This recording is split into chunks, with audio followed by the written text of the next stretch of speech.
Hello, everybody, and welcome to your post-daily news show for Wednesday, January the 26th. I am John Pollock, and back here in his familiar post, obvious play on words, he is Wai Ting. Hello, Wai. Hard to avoid, I have to say. You know, with what we've named our little network here, it comes up more often than we attempt.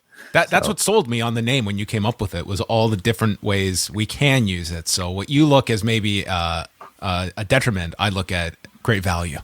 An opportunity, sure. Why not? I want to say, of course, hi to everybody tuning in at 1 o'clock every weekday on youtube.com/postwrestling. But also today, we're also trying to stream across Twitter and across Facebook as well. All of our familiar social media apps. The metaverse, Wai. The metaverse. The metaverse, of course. Wonderful. So, is hello, this really everybody. A show, or is this just a part of your life? Your everyday interaction? Are you really, is the post-daily news show, does it just surround your being all day long? That's the question. That is, I'll give it some thought, sure. But in the meantime, if you're listening or watching us across any of these other devices, or if you're listening in archive form as a patron member of Post Wrestling Cafe, well, thank you very much for taking the time. Well, we have a lot of news to get into, and we're going to start off with a story we just posted up on the website regarding GCW's event on Sunday night. And Mike Weber, the COO of FITE TV, confirmed to us that the GCW show, it was the promotion's best show that they have had on FITE TV. So not specifying a number per se, but nonetheless, when you're comparing this to past GCW events that have streamed on FITE TV, this would be their most successful. And when you couple that, you know, with a strong digital number, I'd be very curious how this did on traditional pay-per-view outlets that GCW has never been on in the past. So it would be trending in the direction that this was a successful night for Game Changer Wrestling. Yeah. Probably not much of a surprise, you know, given the amount of hype heading into the show. I think it was certainly more than any of their prior ones. You know, I'm trying to think what a prior GCW record holder might have been. I would thinking probably that Moxley Gage match. I would think from last October. Like you'd be looking at like your spring breaks that. You know, there was a lot. I remember there being a lot of hype last summer when you built up to that Cardona Gage match, but you know, that's kind of the short list off the top of my head of where I would be, like the ballpark of what your largest GCW events would be at. Right. Yeah. So, you know, taking all of this into account, do you think the world on GCW becomes an annual or recurring type of big show we see at this point? How about this question? If it does, do you go back to the Hammerstein Ballroom? That's a great question. Yeah. I think there's definitely value in doing the show in the Hammerstein. I think much of the criticism, you know, like let me also say a lot of people I think enjoyed the show, especially if you're attending live. But the criticisms that we've heard coming out of it had a lot to do perhaps with the timing issues and also with the booking. There are certainly issues with, you know, doing the type of show that they're known for inside a New York, you know, venue. But I think they could still put on a great show in New York. I mean, I feel like they have put on shows in New York. Yeah, they've done shows in New York. Yeah, the Janela Lost in New York shows, exactly. So, I mean, much of the problem I think can be fixed for next time, and as a result, I do think it's worth revisiting the Hammerstein. Well, I'd be more than excited to, because I am getting very ingratiated with the workings of the New York State Athletic Commission. So it's very intriguing on that side. Well, care to let the people in a little on what you're referring to? I mean, I don't. I'll have like more, not so much more, but a better recap of things of where they stand right now in my update today. But in essence, like I've followed up several times with the commission regarding this, this age restriction that everyone is under the belief exists in New York. And I'm not saying it doesn't. It just seems to be that like I and several other reporters have not been able to find the specific language that is readily available online that specifically states it. If you go, and I'll have links to this in my update, but there is a age limit or a minimum age requirement for professional boxing in the state of 18 years of age. But what I was sent was specifically listing combative sports, which as of 2018, pro wrestling it specifically says pro wrestling is not a combative sport in the state of New York. There have been fines. There was a fine last year for a show involving Brody Jr., -1, doing a run-in at a show in New York. So like this age restriction, like it is being enforced. It's just the language. We are unable to find the specific language that states that exact outline. So I'm hoping to get clarification. I've followed up several times, and hopefully we just get clarity on the issue, because I think some people are just unsure of what the exact status is for professional wrestlers within the state of New York. So, the story is that Nick and Wayne was somebody scheduled to participate in the GCW event. He's currently what age, John? He's 16 years old. 16 years old. And, last minute was taken off of the card due to this circumstance. And John's trying to get to the bottom of exactly whether or not it is enforceable in the state of New York. Yeah. I mean, it's obviously like, it's not even the case of like, something's right or something's wrong. It's just that it could be a case of just applying other criteria for the combative sports over to the pro wrestling side. Like there may be something in the middle that we just have not connected the dots with yet. So I don't want to make a conclusion one way or the other. I just think it's a question that's out there. So hopefully there is some clarity from the commission regarding professional wrestling. Final thing on GCW. Did you hear the Virgil stories from Sunday? I've not, no. So Matt Cardona, Brian Myers, and Mark Sterling did their podcast, and it was hilarious to hear about the trials and tribulations involving working Virgil into that one spot. Apparently, this is from Matt Cardona, was that, throughout the night, he's getting ready for this big match. You're getting, you're getting into a headspace nonetheless. And Virgil's just, just giving him like speeches and just, being a lot. And then when it comes to the spot that everyone remembers of him coming out with the Vince McMahon, like it was just all these little things. Like he missed his cue of when he was supposed to come out at the right point of No Chance in Hell. When Sterling was going to hand him a bill, Virgil insisted it's got to be a $100 bill because they're going to zoom in. You can't just give me a $1 bill. And then on top of that, this mask, the Vince McMahon mask, set Cardona back $100, and the mask disappeared after. They don't know what happened to the mask after. So this Vince McMahon mask is at large, and Cardona was out $100 here. He was going to sell the mask. Dude, listen to their podcast. It was worth whatever headaches they had to go through to work with Virgil. But just, I mean, it came off so flat to me. On the show, but more than entertaining with the stories after the fact, going behind the scenes. So anyway, well worth $100 mask. I would say the story totally itself. Worthwhile investment for a podcast story that comes out of it. Let's move on and chat a little bit about Raw from Monday night, not going against football. And the result was a very good number for the show. 1,766,000 viewers, #1 on cable. So you look at last week, okay? They're number 7, and that's going against, of course, Monday Night Football, but it's also like, your sports centers that benefit from the NFL. It's like everything that's kind of cleared out of the way. Raw also occupies 3 spots, so you consolidate that into one. They're very, it would be funny if like the NFL got onto that and each quarter of the game was broken down into its own program so that Monday Night Football would actually occupy way more on the cable charts. Well, why not break it down to every half hour? Sure, you can every 15 minutes. I've never quite understood how WWE is able to do this, and that's just always how WWE has been broken up. It's not like we come here on Thursdays and Dynamite is 8 till 9 and 9 till 10, but WWE, it's just always been broken up into 3. Was this always the case even back in the 90s when they did the awkward change from Warzone to... Yes, Raw is War, and then Warzone were split up and categorized as separate programs. You would even get like the little signature at the bottom at the end of the first hour.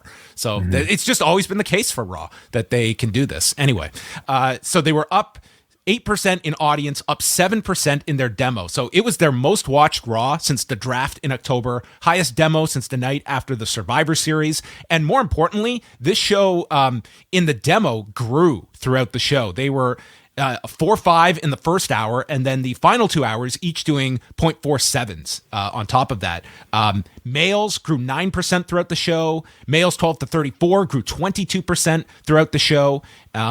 Really, the only number that was down from last week was 18 to 34s that dropped by 8% from the week prior. So, I mean, overall, I think this is, we do have the Olympics coming up, so that's something different from this non-football season that they don't have to contend with every year. And we're even going to see Raw go to Sci-Fi. So those weeks, you kind of throw them out anyway. But, take out those couple of weeks of the Olympics. I think this is kind of where we're going to see Raw until the NBA playoffs kick off in the spring. But my final one on you, Wai, with all of this positive news on Raw, what happened in Canada? Did the number go up or down? It's always a crapshoot. I'm going to say up.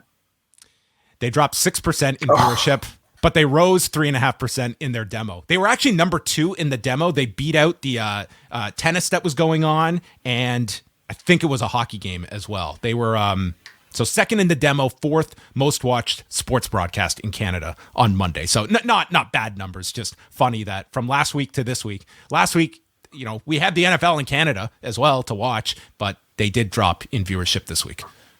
And as you alluded to in your write-up, next week should be pretty good for them. That's right. Next week is going to be coming off of the Royal Rumble, and I think there's going to be a ton of buzz off that. And again, no football, so I could see next week being it could end up being their biggest of the year. That's not out of the question. Next up, we will go on over to NXT 2.0 from Tuesday night. Did you see Tuesday's show? Yes, I did. So this show, I guess the key news coming out of it is that their next special is going to be on February the 15th. And so you have Valentine's Day on Monday, the day after, Vengeance Day. Is that the idea? I don't know. What happened to St. Valentine's Day Massacre? Why didn't they bring that back? I guess you can't do it after Valentine's Day. I guess not. They did use Vengeance Day last year I can't remember where that was. It was somewhere in the month of February. Right. But yeah, this is our special. So if you're angry after Valentine's Day, it's Vengeance Day on Tuesday night. Vengeance Day. Why do they call it Vengeance Day and not just Vengeance, I wonder? Because it's a whole day. It's not just about a 2-hour program. The whole day encompasses vengeance. And we will see Cameron Grimes challenging Carmelo Hayes on that show, the men's final of the Dusty Rhodes Tag Team Classic. And it looks like they're building towards Braun Breaker and Santos Escobar. That would make sense for that show. You could got to see where they're going in all of this direction. Imperium probably defending their tag titles on that show. So, yes, we have that special in 3 weeks' time. But what else stood out for you on Tuesday's show? Well, first of all, I mean, it seems like it's going to be a continuing trend of seeing these monthly TV specials. Or did they say where this was going to be? Where? Network? Yeah. So they put out a graphic before the show that said USA Network, but then they deleted that tweet and reposted it without specifying the network. And that's when the Olympics are going on. So I could see this. I mean, the Observer listed like this, that would be a week it would be on Sci-Fi. And I kind of heard the same about when this special happens, it being on Sci-Fi. So I'm thinking this could be on Sci-Fi, but WWE has not officially stated that. Okay, interesting. Yeah, I mean, nonetheless, we're talking about, I think, a show that sees good results anytime it promotes a branded show, or at least something that I think is a good jumping on point, or something that is worth watching for the people that might be dipping in and out, because I think that's what this show continues to struggle with. Relevance. What is important to somebody who is a casual WWE Raw viewer, or a SmackDown viewer? What would entice somebody to check in on this? What is a growing sentiment of this being the minor leagues, this being developmental, this being practice for a lot of your performance center people. And it's these big shows. So, good to see. As far as the show itself last night, I thought there was some pretty solid wrestling. I thought the MSK Jack Time match to start off the show was actually fantastic. And of course, MSK continuing on. I have to say, like, Solo Sikoa versus Boa, I've been very critical of Boa. But I thought he was impressive. Solo Sikoa, I think looks actually fantastic as well. But Boa, I thought the finish was great with the splash through the table. That looked tremendous. I thought it was really smart the way they booked this match, where those two going 10 minutes in the ring would not have been to the best of their attributes. I think by having the brawl all over the place, I think it enhanced the match. And again, I thought the ending, the way they shot it, and just the actual risk involved, like I thought it was a really spectacular looking finish with the splash. Yeah, both men's intensity is actually, they look good. So that seems to be in good shape. Of course, I think most of a lot of the buzz from last night also went towards the celebrity appearance, the musical performance of Ollie J. Did you enjoy the performance, John? I kind of fast forwarded through it because I was just like, it's cool. She's performing a song. And I didn't really take away much from it. It's like, okay, cool. I mean, I think we've had musical performances before on these shows, but they typically been done. I think they've been integrated a little bit better. Of course, we remember Poppy, doing introductions for Io Shirai. This was just like Ollie J performing for the sake of performing, as if it was just some sort of like co-promotion deal. And I don't know if response was all that great. I don't think the performance was very good. I mean, I don't really know much about her, but I'm assuming this is just another way to cross over and try to, I don't know, grab some fans that she might have and vice versa. Yeah, it wasn't a memorable part of the show to me. I don't think anyone was thinking about it after the fact. But yeah, they just, slaughtered her with Carmelo Hayes and Trick Williams. So there you go. It was a segment. What do you think about Tiffany Stratton? Do you like this character? The character itself to me seems awfully generic, to be quite honest. But then what doesn't in NXT 2.0? Everything feels like it's a bit of an archetype and a bit of a rehash. I mean, poker player aside, I should say, we haven't seen many of those. But, the sort of like, I don't know, rich, like Sunset Boulevard type of like, rich girl. It's been done. I can't really say I'm that excited about, seeing this character transition up into the main roster. I think for 2022, it certainly lacks depth. But again, we have to be reminded here what we're watching. We're watching people with training wheels on, simply getting their experience. Wait, I wouldn't even say training wheel. This was her third match that she has had in front of fans. She's had 10 minutes of ring time. Impressive. Honestly, like I thought she held her own. She was in there with Io Shirai, first of all. And again, this is not something I would encourage people to go and check out right now. But like for the amount of experience she's actually had, I thought she looked all right. What did you think, she's John? An interesting experiment in the sense like this is the model for WWE, and I just don't know if this is the best development of a talent that is literally learning from scratch at 22 years of age on national television, that if you think she has potential, is this the best way and best system to be doing it in, as opposed to, getting that experience when you don't have national television as your foundation?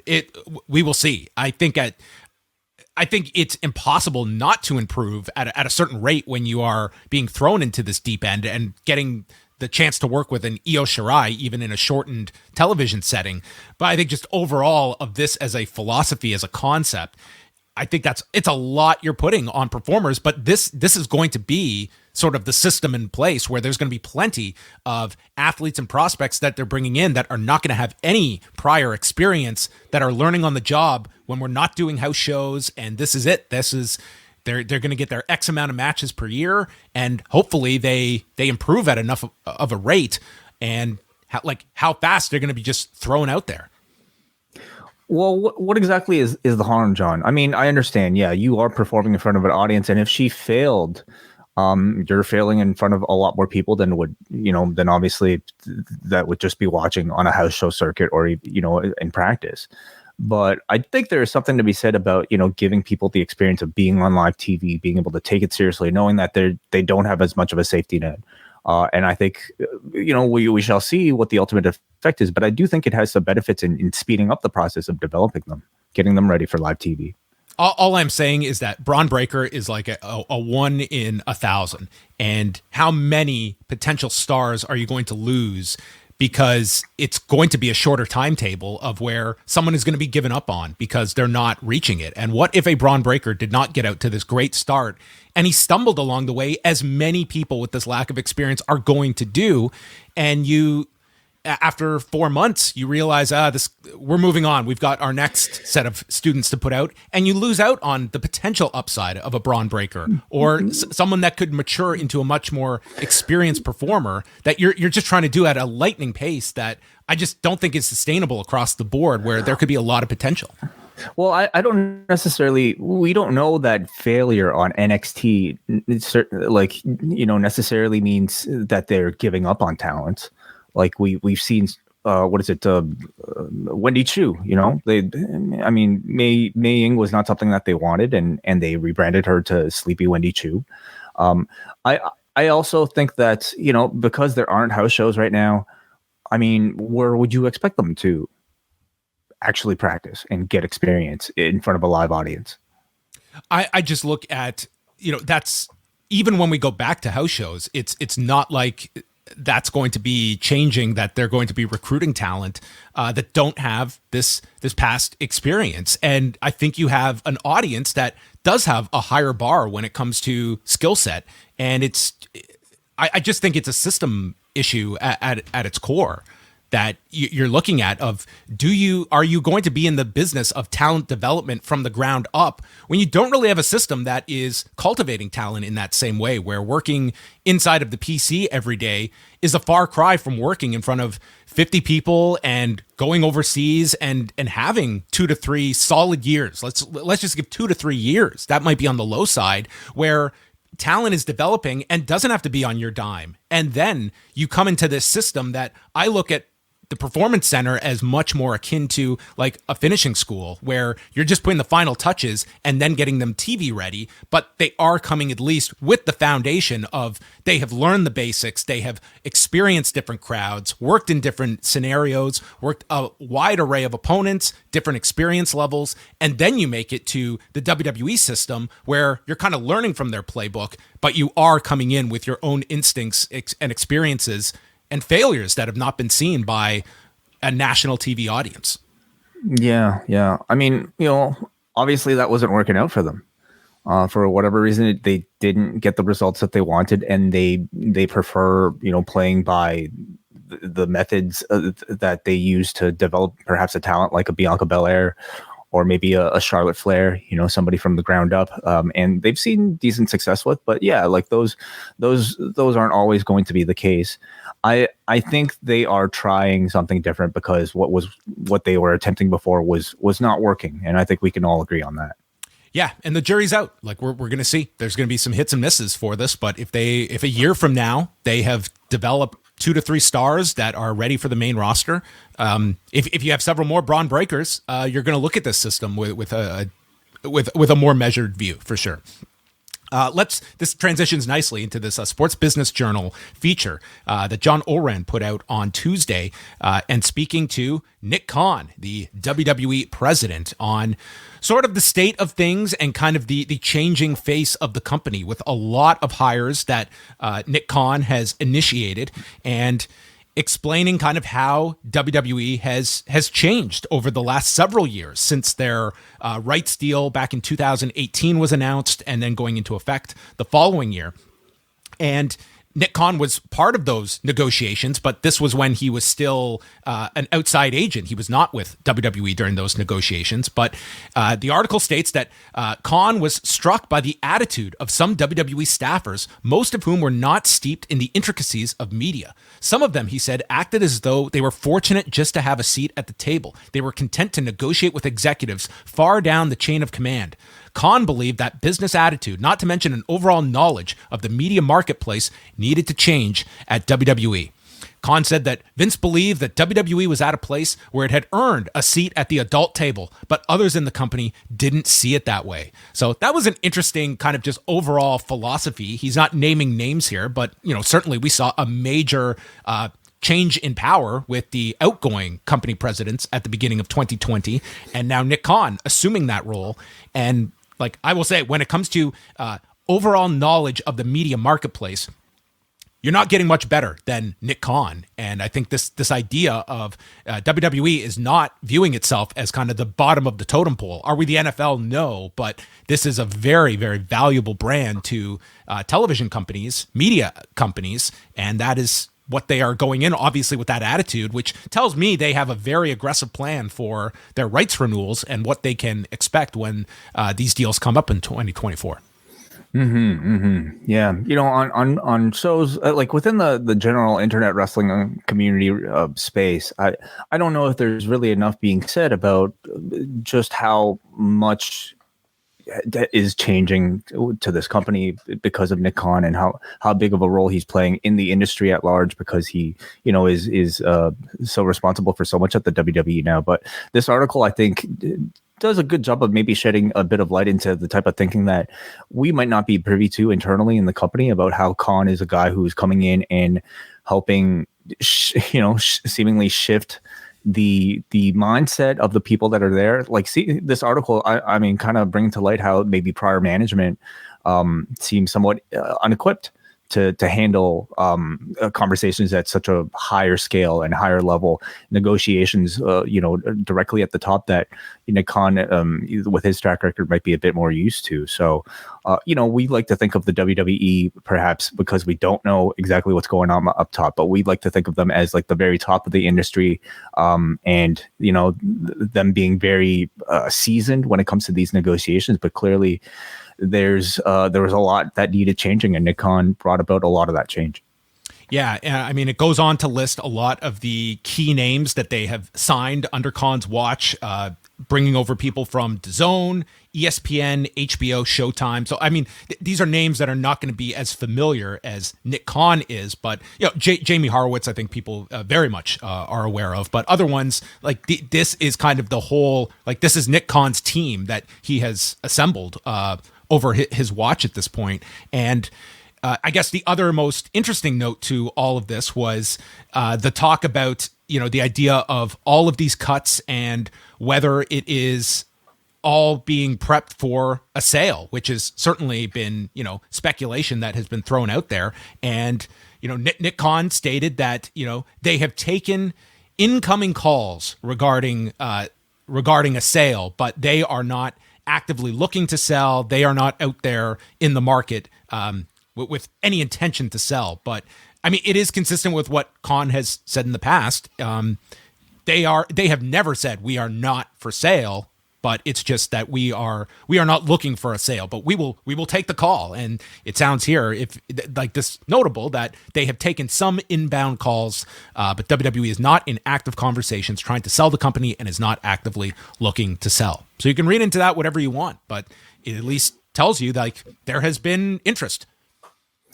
Yeah, I mean, again, we can only speculate about internally what exactly might be going on, but I personally don't see too much, lies in a statement like that. I mean, obviously, if a major company came at Vince with a ridiculous number, I think even Vince can be bought. But are they actively pursuing it? We really don't know. We it's not information that they probably want out there. At the same time, the talk of being open and the knowledge that you're giving to the public that you are wanted and that you are being pursued is only helpful for their stock. Yes. Yeah, I think that it's more so just in line. I will say this about Nick Khan, that whenever he does these interviews, this is hardly just like boilerplate language that he puts out that you can see from every single interview, that it's just, you can't really take a whole lot from. Nick Khan will throw out plenty of interesting nuggets whenever he speaks. He doesn't do a ton of these interviews, but he's not a recluse either. So when he does talk about this, it's like he throws out little things like, yes, we have had inbound calls. Like there is meat here that I think makes Nick Khan an engaging personality, especially in this world of your John Orans that I think are much more interested in speaking with a Nick Khan than a Vince McMahon, who is rather reclusive when it comes to public interviews. And somebody who often doesn't come across very well in media appearances. Nick Khan, he's an incredibly smart man and knows exactly, I think, how he comes across to the media. He does not seem afraid of answering questions and does not seem afraid of how his answers might be interpreted, because I think he's incredibly careful with what he lets out, and probably can, does a good job of predicting the type of reaction that his responses will get. So he's very interesting to study. Again, everything he does, especially of course at this level, has to be incredibly calculated. But somebody I think who is deserving of the position that he's in. Yeah, and the last thing he noted is that for the Rumble this Saturday, mentioning that ticket sales for this month's Royal Rumble are tracking at an all-time high for the event. And like we have seen through WrestleTix, there's over 31,000 tickets out. I don't think he is referring to sheer number of tickets, but likely the gate. You have had Rumbles in the past, the Alamo Dome, which of course was one where they greatly reduced the price of tickets to get that many people into the Alamo Dome. That was the 1997 version I'm talking about, not 2017. I think they went back there. But in terms of gate, that would not surprise me that Saturdays is tracking to be the highest Rumble that they have done. Yeah, it doesn't really surprise me either. I mean, I suppose maybe the fact that it is still a bit of a pandemic. I mean, maybe not, maybe not everywhere in the world, but still clearly a lot of demand for live events.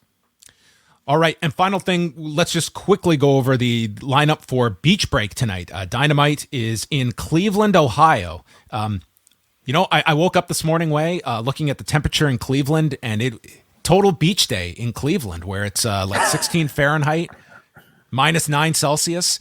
Time to go to the beach. Very odd location for Beach Break, but here we are at the Wolstein Center, which, I mean, incredible waves at the Wolstein Center this time of year. We should probably more so say like odd timing for a show called Beach Break, like in January. Well, maybe it's the idea. It's so cold, everyone could use a beach break right now, and you can get it on television tonight on TBS. That would make a lot of sense. But Cleveland, sure, it's why not? I'm sure there's great indoor beaches somewhere. Yeah. And I'm sure it'll be a really hot crowd. To me, was that your tie into a beach? Did my best, yeah. Very good, very good. Orange Cassidy versus Adam Cole, I think, is a relatively big match to have on TV. They kind of went almost early 90s WCW level with their promo video shoot on the beach. Did you check that out, John? Yeah, I was looking for Cheatham, but did not see an exploding boat or anything like that. But you got to save something for the show, I guess. Yeah, so that seems to be the biggest promoted match. It's a lights up match, so we can expect that probably to close the show. And has to be really violent. Like it's got a high bar from the past two. Yeah, coming off of criticisms of what do they call them? Gory self-mutilation. Oh. Interesting timing to like, clearly they're not backing away. They're not being shy, and they're not really like they might be owning their reputation for producing gory self-mutilation. We shall see in the results of this match.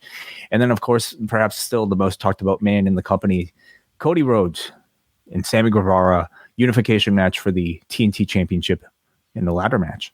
That's right. Those two matches should be spectacular. Like Sammy Guevara in a ladder match, the heat that a Cody Rhodes match is going to generate, like those two matches should be big.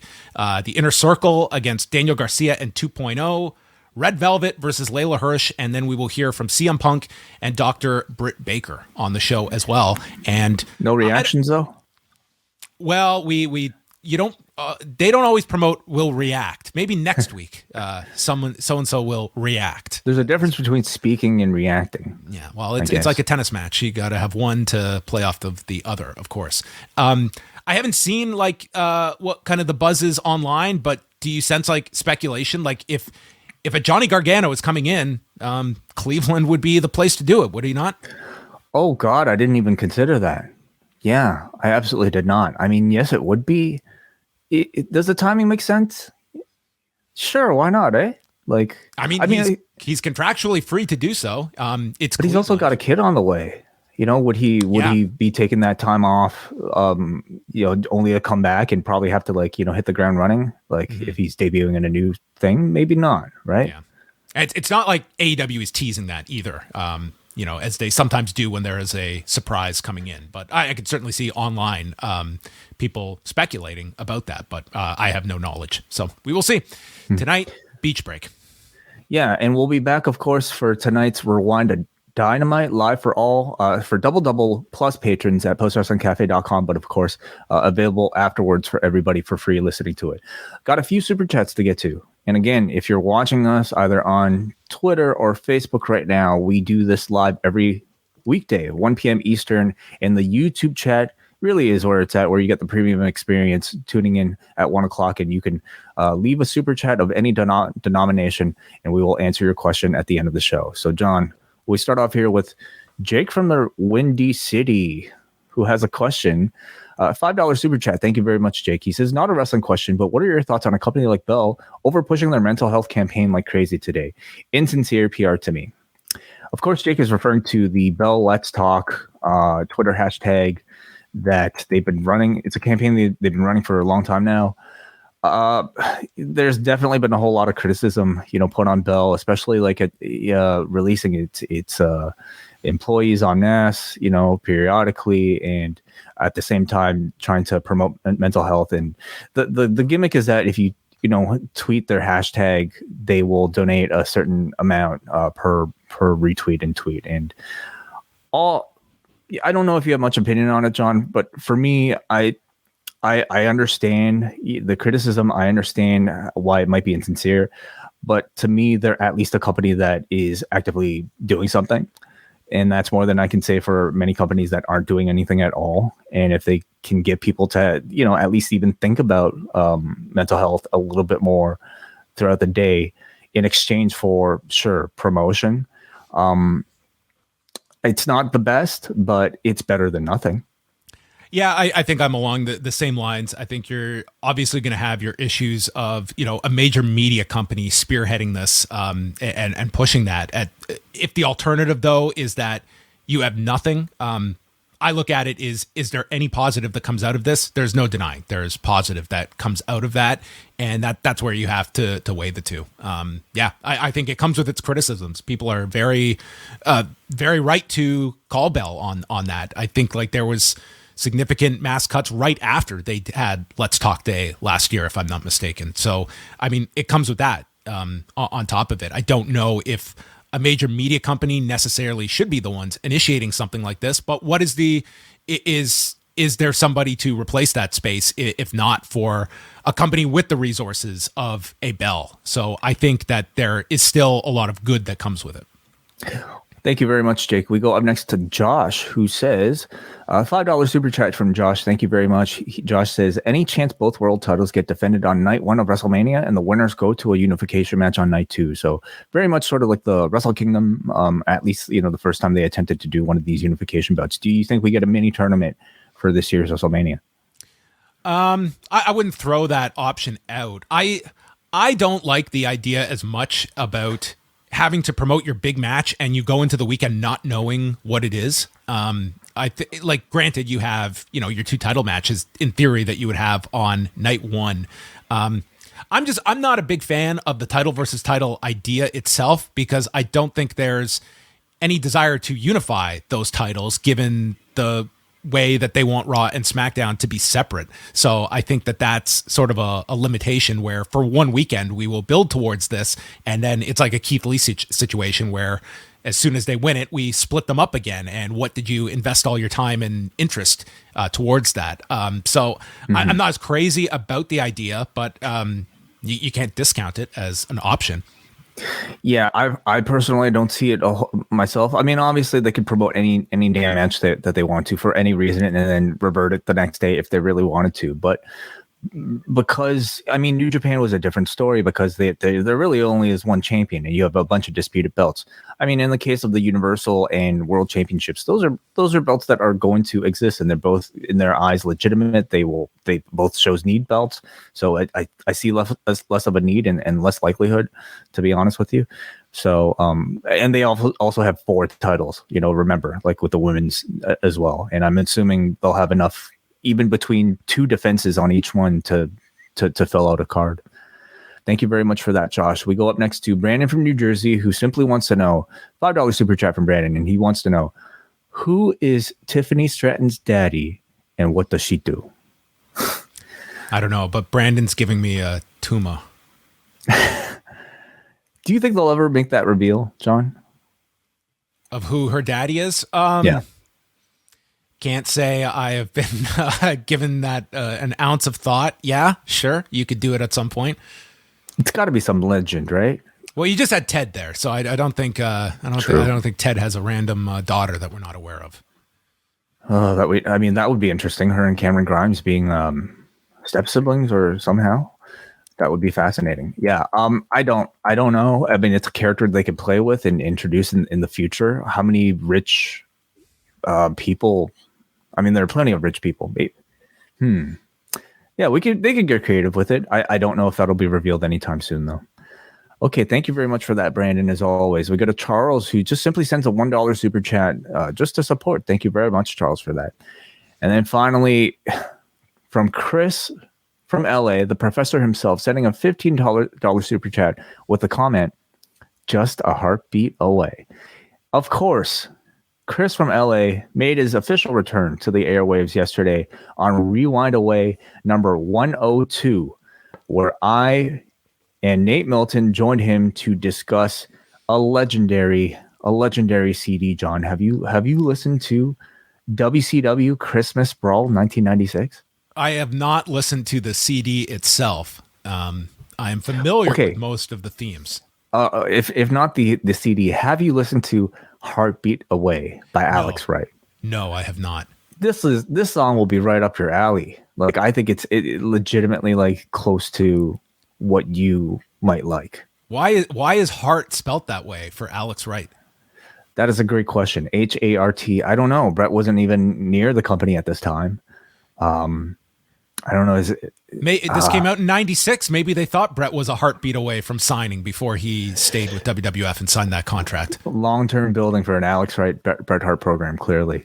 Yes. But this was a review I really enjoyed. I mean, of course, many of our listeners will remember Nate and Chris joining us for our Slam Jam review, talking about that disc from WCW. This one, I thought we did an even better job of encompassing some of these tracks here, including American Males.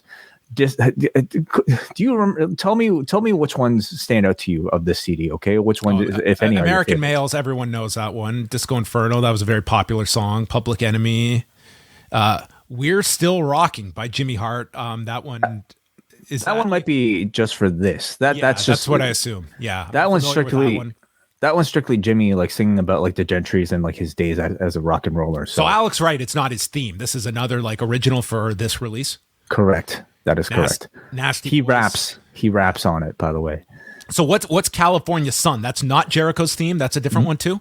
That is the source of controversy because this is improperly labeled on the CD as Chris Jericho's California Sun, when in fact I think most audiences remember the song belonged to Flying Brian Pillman.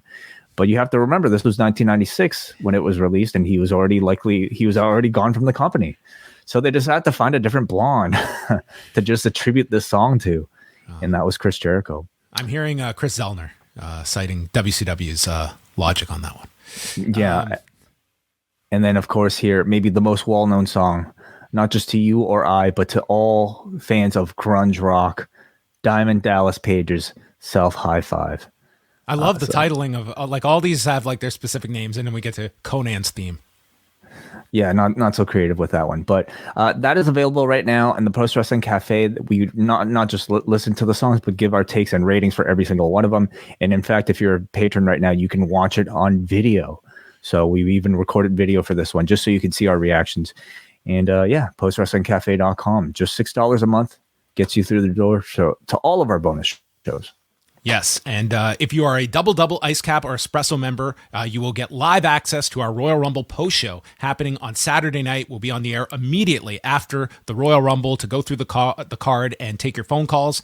And final note is that the Royal Rumble pool is open. The deadline is Saturday at 3 p.m. Eastern. You can go and join for free at postwrestling.com/Rumble.